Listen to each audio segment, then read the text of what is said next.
नमस्कार, स्वागत है आप सभी का न्यूज 18 राजस्थान पर। मैं हूं आप सबके साथ ऋषिका।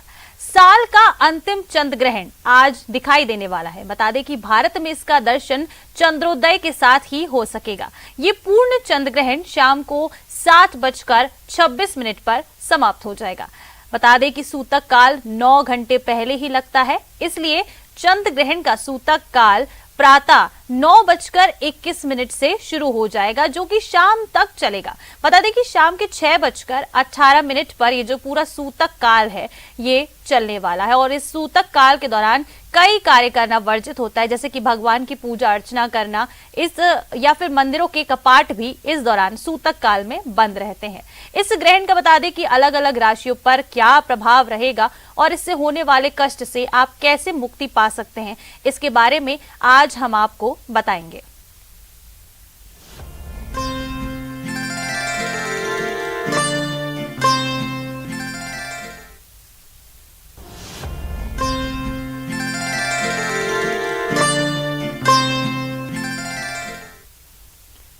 तो चलिए, आज चंद्र ग्रहण है और चंद्र ग्रहण आज वर्ष का आखिरी चंद्र ग्रहण है, यानी कि अंतिम चंद्र ग्रहण होगा। तो इसके मायने क्या हैं, किस तरह से आज यहाँ पूजा पाठ की जानी चाहिए या फिर पूजा पाठ का कौन कौन से काम नहीं आज करने चाहिए, इसको लेकर ही आज हमारे साथ ज्योतिष आचार्यों का एक बहुत ही अच्छा पैनल साथ में जुड़ा हुआ है, उनसे जानेंगे। हमारे साथ बता दें कि डॉक्टर महिमा चतुर्वेदी ज्योतिष आचार्य जुड़ी हुई हैं, पंडित घनश्याम शर्मा जी जो कि ज्योतिष आचार्य हैं वो भी जुड़े हुए हैं, और संध्या शर्मा जी आप भी ज्योतिष आचार्य हैं। आप सभी का न्यूज 18 राजस्थान पर सबसे पहले मैं स्वागत करती हूं। सबसे पहले महिमा जी, आपके पास आते हुए आपसे शुरुआत करूंगी और जानना चाहेंगे कि आज साल का अंतिम चंद्र ग्रहण है आज, क्योंकि ये अंतिम रहने वाला है चंद्र ग्रहण, तो इसका क्या आज मायने होने वाले हैं, किस तरह से आज कह सकते हैं कि सूतक काल लगेगा और आज के दिन क्या क्या नहीं करना चाहिए। देखिए, आज कार्तिक पूर्णिमा है और चंद्र ग्रहण भी है, तो धार्मिक दृष्टि से इस दिन का बहुत महत्व है। जब पृथ्वी चंद्र और सूर्य के बीच में आ जाती है और पृथ्वी की छाया चंद्र पर पड़ती है तो इसे चंद्र ग्रहण कहा जाता है। अगर हम देखें तो ग्रहण का किसी भी रूप में हम इसे शुभ नहीं मानते हैं जी। आज का जो ग्रहण है चंद्र ग्रहण है और ये इंडिया में जो हम मानेंगे लगभग 4:30 बजे बाद लगेगा और विशेषतः जयपुर में ये 5:37 से और 6:19 तक रहेगा। ग्रहण को किसी भी रूप में शुभ नहीं माना गया है, अतः इस टाइम में कोई भी शुभ कार्य या कोई भी मंगल कार्य नहीं करने चाहिए। इस समय जितना हो पाए अधिक से अधिक आपको जाप और पुण्य कार्य करने चाहिए। जी महिमा जी, तो हमारे साथ घनश्याम जी भी जुड़े हुए हैं। घनश्याम जी, आपके पास आते हुए, जैसा कि महिमा जी ने अभी अभी बताया कि आज के दिन कोई भी शुभ काम नहीं करना चाहिए और आज का दिन जो है कि बिल्कुल भी शुभ नहीं होता है, जो चंद्र ग्रहण है, महिमा जी ने अभी अभी बताया। तो कौन से काम नहीं करने चाहिए, मतलब विशेषता कौन से काम, क्योंकि जो दिन भर के काम होते हैं या फिर कह सकते हैं तो जो डेली लाइफस्टाइल के काम होते हैं वो तो हम करते ही हैं, तो किन कामों को करने से बचना चाहिए आज के दिन। नमस्कार। देव दीपावली कार्तिक शुक्ल पक्ष पूर्णिमा की सभी को हार्दिक शुभकामनाएं। आज का पर्व बहुत विशेष महत्व बताया गया है। इस पर्व का चंद्र ग्रहण वर्ष का आखिरी चंद्र ग्रहण है, जो कि अभी 25 अक्टूबर को सूर्य भी आखिरी ग्रहण था। तो आज का दिन क्या करें क्या नहीं करें, इसका एक विशेष महत्व बताया गया है कि कभी भी व्यक्ति को ग्रहण के अंदर शयन नहीं करना चाहिए। शयन करने से उसके नेगेटिविटी शरीर पर असर करती है जी। एवं भजन पूजा पाठ अवश्य करना चाहिए। आज का दिन चंद्र ग्रहण जो समय बताया गया शाम को 5:37 से 6:19 के बीच में, हवन पूजा पाठ में बैठ जाइए और जप करते रहिए, हवन करते रहिए, यज्ञ करते रहिए। मूर्ति के स्पर्श वर्जित है एवं जो व्यक्ति खाने पीने की वस्तु है उसमें कुसा डाल दे, तुलसी डाल दे, ये डाल करके अपने शुद्धिकरण के लिए स्नान ध्यान करके तुरंत आप ग्रहण के समय बैठ जाइए और बैठ करके अपने केवल जप कर सकते हैं, पूजा पाठ कर सकते हैं। जो गर्भवती महिलाएं हैं उनको बाहर निकलना वर्जित है एवं नुकीली चीज़ें, काटने पीटने की चीज़ वर्जित है, कभी भी उनका स्पर्श नहीं करना चाहिए। गर्भवती महिलाओं को विशेष ध्यान रखने का इसमें विधान दिया गया है। इसलिए इस प्रकार से सावधानी रखते हुए आज का दिन विशेष खाना पीना वर्जित है। रोगियों के लिए, बच्चों के लिए और वृद्ध के लिए खाने पीने का अधिकार है केवल। बाकी सबको सूतक काल से लेकर के ग्रहण काल तक खाना पीना वर्जित बताया गया है, शयन वर्जित बताया गया है, केवल स्मरण करे। इस प्रकार से आज का दिन शुभ मंगलमय होगा। जी बिल्कुल पंडित जी, जैसा कि देखिए अभी हमने देखा कि कुछ दिन पहले ही सूर्य ग्रहण लगा था और अब एक बार फिर से चंद्र ग्रहण जो है ये साल का अंतिम चंद्र ग्रहण है, तो ये जो इतने कम अंतराल में ये जो सूर्य ग्रहण और चंद्र ग्रहण पड़ा है, क्या इसका कोई सहयोग है? हाँ देखिए, ये खगोलीय घटना है। 25 अक्टूबर 2022 को सूर्य ग्रहण था, दीपावली के एक दिन बाद में, तो उसका इफेक्ट पूरे ब्रह्मांड में विशेष देखा गया है। एवं 15 दिन के अंदर ही 8 नवंबर 2022 को जो चंद्र ग्रहण आज हो रहा है, इसका पूरे खगोलीय घटना के अनुसार, भारतीय समय अनुसार जो समय दिया गया उसमें ऐसी व्यवस्थाएं हैं, इसका इतना इफेक्ट आएगा पूरे ब्रह्मांड पर, पूरे देश विदेश पर। प्राकृतिक आपदाएं आ सकती है, आगजनिक घटनाएं हो सकती है तथा प्रत्येक राशियों पर इसका विशेष प्रभाव पड़ेगा। आज का दिन मेष राशि में और भरणी नक्षत्र में ग्रहण चंद्र ग्रहण हो रहा है, इसलिए मेष राशि वालों को तो विशेष ध्यान रखना ही है। और शुक्र का नक्षत्र भरणी नक्षत्र, इसलिए खाद्य पदार्थों की वृद्धि होगी और पूरे प्रदेश में खुशहाली का माहौल प्रकट होगा। ये शुभ और अशुभ दोनों दर्शाता है। 6 राशियों के लिए विशेष शुभ है।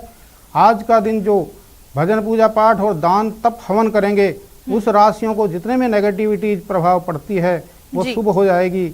आज मेष राशि विशेष सावधानी की है, मिथुन राशि और कर्क राशि को वैभवता प्रदान करेंगे। इन प्रकार से 6 राशियों को शुभ और 6 राशियों का अशुभ है। इसलिए आज का दिन चंद्र ग्रहण का समय ध्यान पूजा पाठ का है, मूर्ति का स्पर्श वर्जित है। आज ऐसा करके जो नियमित ध्यान में मेडिटेशन करेंगे, उनके समस्त जीवन में उन्नति हो जाएंगे। शास्त्र में लिखा है, ग्रहाराज्यम प्रयच्छन्ति ग्रहाराज्यम हरन्ति च ग्रहेस्तु व्यापितम सर्वम त्रैलोक्यम सचराचरम। पूरे ब्रह्मांड में ग्रहों का आधिपत्य है, इसलिए ग्रहों को अनुकूल करने के लिए आज के दिन ओम सोम सोमाय नमः, ओम चंद्रमसे नमः, इन मंत्रों का जप करके राहु देवता चंद्र ग्रहण को ग्रसित करता है। शास्त्र प्रमाण है कि सिंह का पुत्र राहु जब चंद्रमा और सूर्य के बीच में आकर के बैठ करके अमृत पान कर लिया था, तो भगवान विष्णु जी ने मोहिनी रूप में सुदर्शन चक्र से राहु का सिर विच्छेद कर दिया था। इसलिए राहु और केतु हो गए, क्योंकि उनके अंदर अमृत जा चुका था, इसलिए मरे नहीं हो।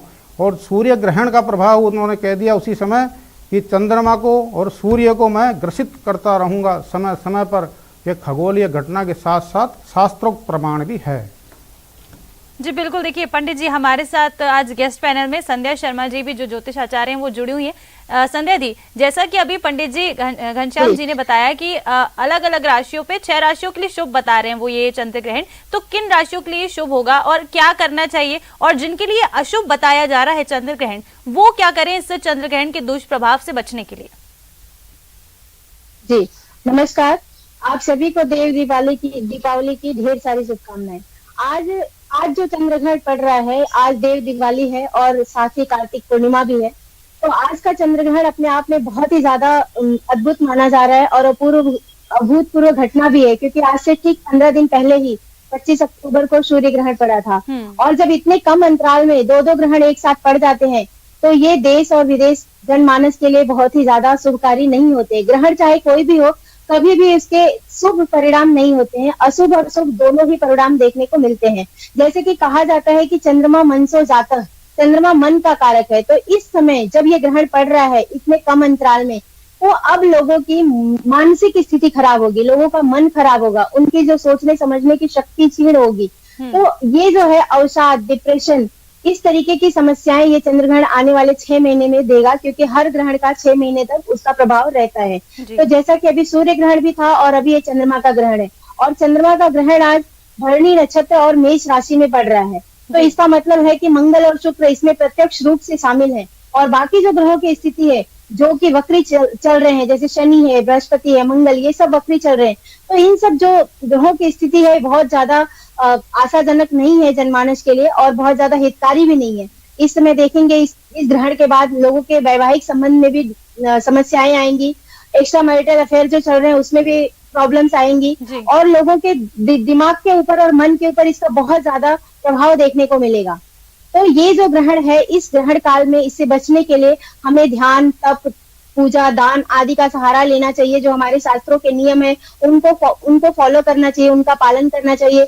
और बहुत ज्यादा सोना नहीं चाहिए, खाना नहीं खाना चाहिए, मल मूत्र का त्याग नहीं करना चाहिए। स्पेशली अगर आप वृद्ध, बच्चे या बीमार या गर्भवती महिलाओं की श्रेणी में नहीं है तो आपको सूतक काल से ही और ग्रहण के खत्म होने तक इन सब नियमों का पालन करना चाहिए। और विशेषकर जो गर्भवती महिलाएं हैं उन्हें चाकू, छुरी, कैंची, सुई इन सब चीजों का इस्तेमाल आज नहीं करना चाहिए। ओम नमः शिवाय, ओम चंद्रमसे नमः या ओम सोम सोमाय नमः, इन 3 मंत्रों का जाप करते रहना चाहिए। इससे इनके ग्रहण के प्रभाव, पड़ने वाले प्रभाव से वो अपने आप को बचा सकते हैं। जी बिल्कुल संध्या जी, आपने एकदम बताया है कि किस तरह से किन राशियों पर क्या प्रभाव पड़ेगा।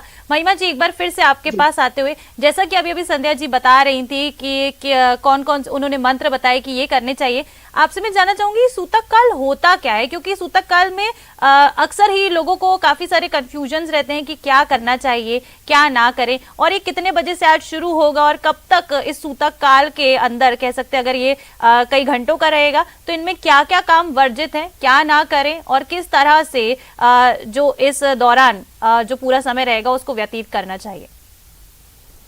देखिए, आपने बहुत अच्छा प्रश्न पूछा है। देखिए, मैंने बताया कि ग्रहण शाम को लगेगा और उससे 9 घंटे पहले सूतक स्टार्ट हो जाएगा। लेकिन कई हमारे शास्त्रों में मान्यता है, क्योंकि ये खग्रास चंद्र ग्रहण है तो इसका सूतक भी 12 घंटे पहले से मान सकते हैं।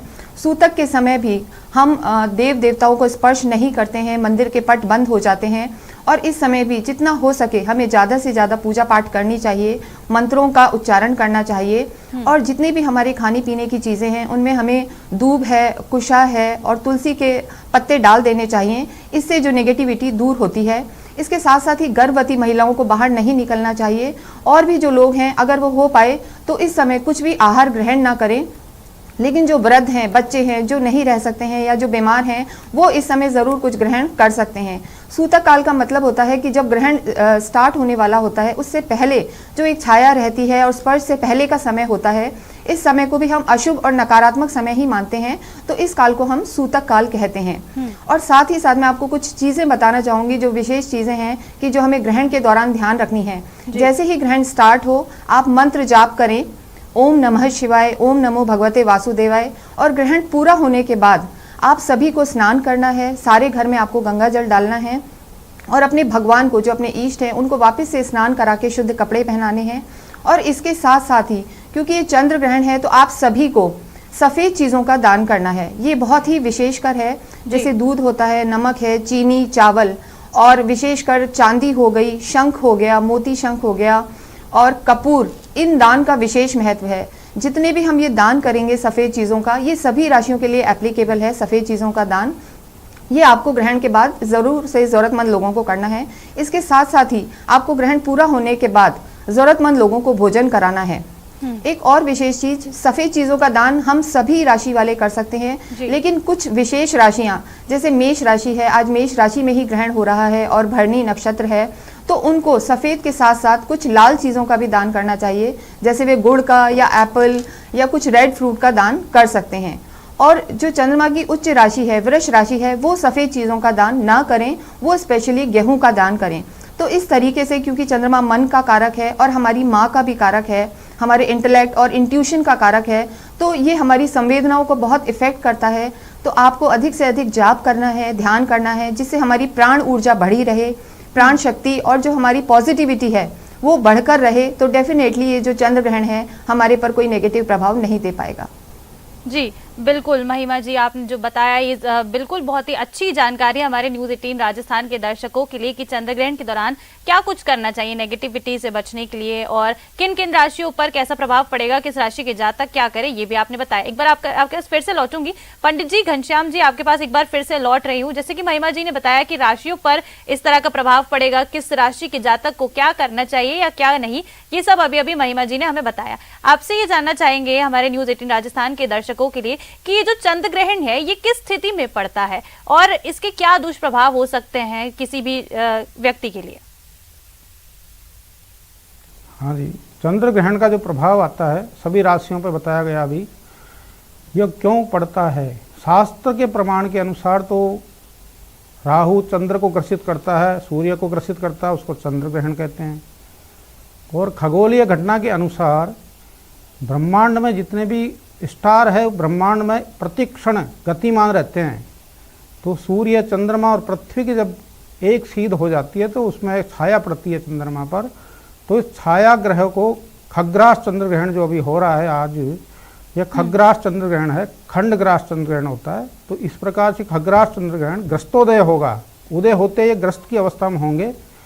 तो भारत में इसका जो समय बताया गया है मध्याह्न काल 2:39 से शुरू हो जाएगा और 3:46 पर यह ग्रहण का खग्रास चालू हो जाएगा। 5:12 पर यह ग्रहण मध्य होगा और 6:19 पर यह समाप्त हो जाएगा। वैसे संपूर्ण समाप्ति 7:26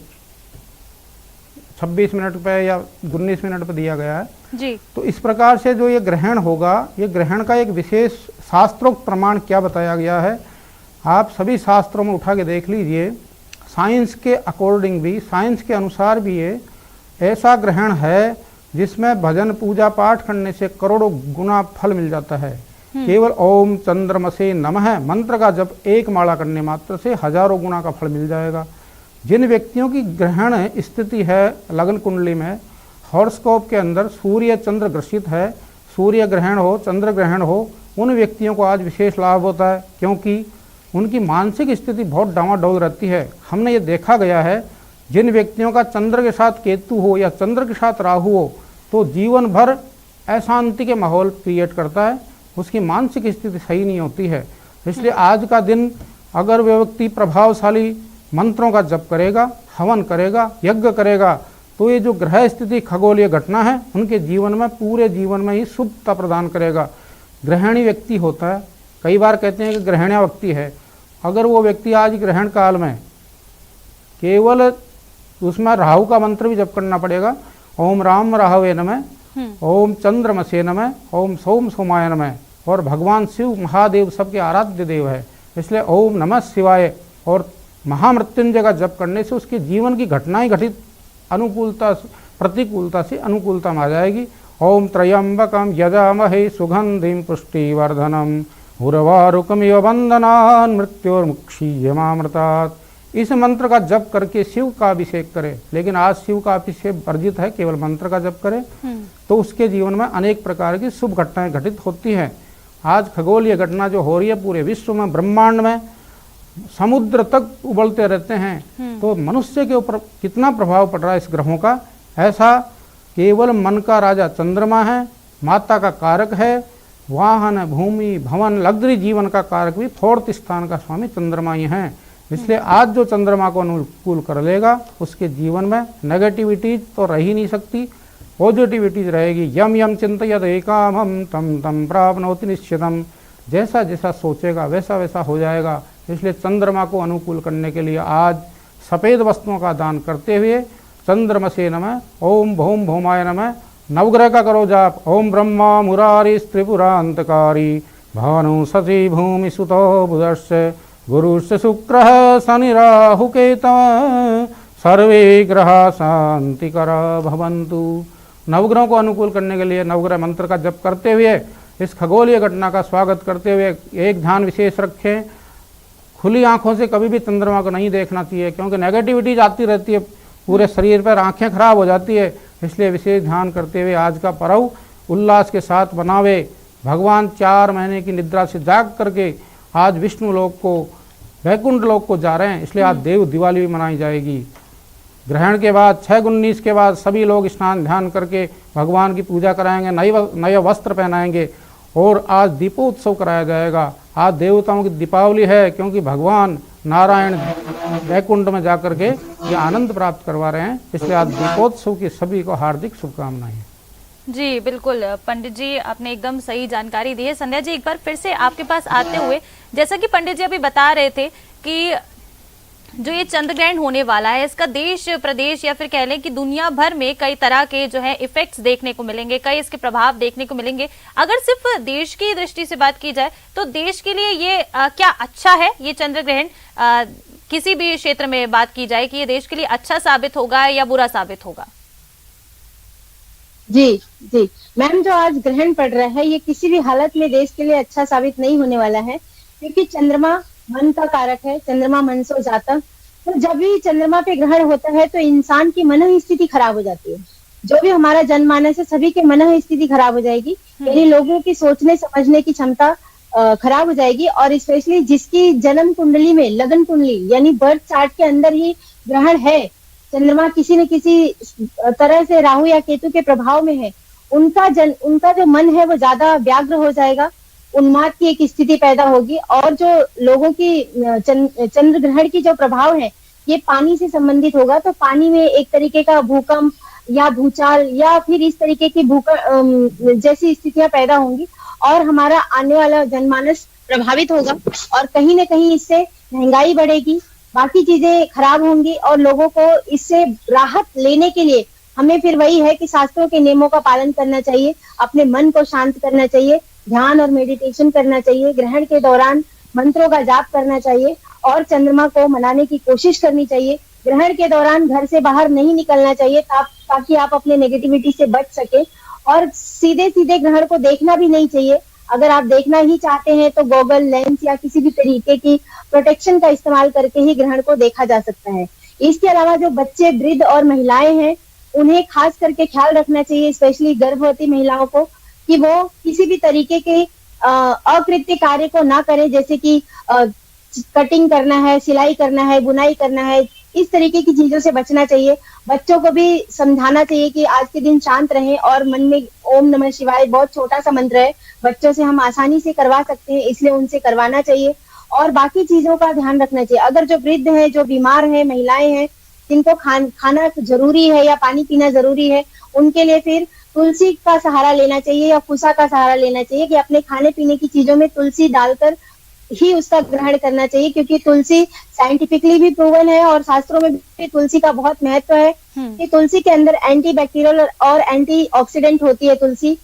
ये हमारे साइंस ने भी प्रूव किया है और हमारे शास्त्रों में तो इसकी महिमा का बात ही क्या कर सकते हैं, बहुत ही ज्यादा इसका महत्व है तुलसी का। तो जब हम इसको खाने पीने की चीजों में डाल देते हैं तो इससे क्या होता है कि आपका जो खाना है वो बैक्टीरिया से रहित हो जाता है, वो आपको जर्म से बचा लेता है। फिर जब वो आप खाना खाते हैं तो आपके शरीर को वो नेगेटिव ऊर्जा आपको नहीं मिल पाती है। इसलिए इस ग्रहण में इन सब चीजों का खास ख्याल रखना चाहिए।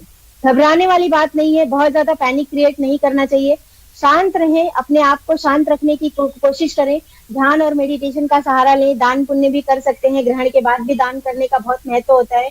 ग्रहण खत्म हो जाए तो उसके बाद आप गंगा जल पूरे घर में छिड़काव करें गंगा जल का, और गंगा जल डाल के खुद का गर्म पानी से स्नान करें ताकि आपके शरीर से जो भी जर्म्स है वो निकल जाएं। अपने मंदिरों को साफ करना चाहिए, भगवान की मूर्तियों को भी साफ करना चाहिए, वहां भी गंगा जल डाल के उनका पूजा पाठ शुरू करना चाहिए। बिल्कुल, तो ग्रहण के बाद ये सब जो जानकारी दे रही हैं संध्या जी, माफ कीजिएगा, आप जो जानकारी दे रही काफी अच्छी। मैं एक बार फिर से हमारे साथ महिमा जी भी जुड़ी हुई है, मैं उनसे एक आखिरी प्रश्न ये करना चाहूंगी कि हमने राशियों को लेकर बात कर ली, इस चंद्रग्रहण का क्या प्रभाव पड़ेगा इसको लेकर भी बात कर ली, लेकिन ये हमारे दर्शकों को बताइए कि अगर इस ग्रहण काल के दौरान कोई भूल चूक अगर किसी व्यक्ति से हो जाए तो ग्रहण काल के बाद या फिर सूतक काल के बाद वो किस तरह से, अगर जो भूल चूक हो जाए तो किस तरह से, क्या कुछ करके वो ये जो भूल हुई है इसको सुधार सकते हैं? देखिए, अगर ग्रहण काल के दौरान या सूतक काल के दौरान आपसे कोई भूल हो जाती है तो निश्चित रूप से नहा धोने के बाद, स्नान के बाद आपको दान पुण्य करना है, सफ़ेद चीज़ों का दान करना है। और देखिए, जो आपकी राशि है यानी चंद्रमा जिस राशि में बैठा हुआ है और उसका जो स्वामी है उसके हिसाब से आप ज़रूर से दान करें। जैसे अगर आपकी सिंह राशि है तो आप लाल चीज़ों का दान करें, मिथुन और कन्या है तो कुछ भी ग्रीन ईटेबल्स का आप दान कर सकते हैं, मेष है तो आप कुछ रेड चीज़ों का दे सकते हैं, और गुरु से रिलेटेड कोई राशि है, अगर आपकी धनु है और मीन है तो कुछ भी येलो चीज़ का, जैसे केले हो गए, हल्दी हो गई, बेसन के लड्डू हो गए, उससे रिलेटेड चीज़ों का आप दान करेंगे और अपने इष्ट का एक एक माला जाप करेंगे तो निश्चित रूप से इसके दुष्प्रभाव से आप बच सकते हैं। जी पंडित जी, जैसा कि देखिए महिमा जी अभी बता रही थी कि किस तरह से दुष्प्रभावों से भी बचा जा सकता है इस ग्रहण के, आपसे जानना चाहेंगे, हमारे दर्शकों को ये बताइए कि जब ये पूरा सूतक काल खत्म हो जाएगा, चंद्र ग्रहण खत्म हो जाएगा, क्योंकि 9 घंटे का सूतक काल जो है वो चलने वाला है, तो इसके बाद जो पूजा अर्चना की जाए वो किस तरह से की जाए, क्योंकि शाम हो जाएगी और दिन भर जो है ना पूजा अर्चना की जा सकती है, क्योंकि 9 अभी थोड़ी देर बाद से कह सकते हैं सूतक काल शुरू होने वाला है, इसके बाद मंदिर के कपाट भी भी बंद हो जाएंगे। तो अगर कुछ लोगों का आज कुछ इंपॉर्टेंट काम हो या किसी चीज के लिए उन्हें पूजा अर्चना करनी हो, तो क्या इसके लिए भी आज कुछ करा जा सकता है? क्योंकि वैसे तो आप बता रहे हैं कि पूरा ही ये अशुभ होता है, इस टाइम पर पूजा अर्चना नहीं की जानी चाहिए, लेकिन अगर किसी का कोई बहुत ही ज्यादा महत्वपूर्ण काम हो, कोई इंपॉर्टेंट काम हो, तो वो इस दौरान क्या करें? बहुत अच्छा प्रश्न किया आपने।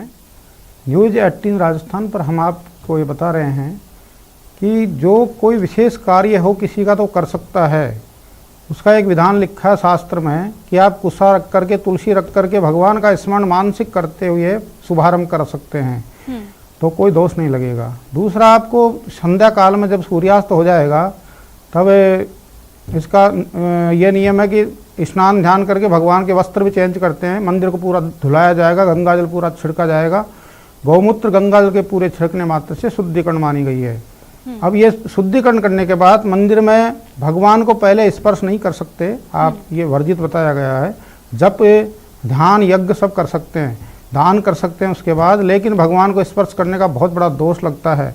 वज्र के समान उनको कष्ट होता है अगर कोई व्यक्ति इस ग्रहण काल में भगवान को स्पर्श करेगा। तो क्या करना है, नहा धो करके स्वयं को सवस्त्र स्नान करके और नए वस्त्र पहन करके भगवान के मंदिर में प्रवेश करके शुद्ध स्नान करा के और वस्त्र बदल करके पूरा मंदिर कपाट खोलने के बाद धुलाई की जाती है और मंत्रों का विशेष उच्चारण करके शंख बजाया जाता है। शंख बजाने से पूरी नेगेटिविटी समाप्त हो जाती है।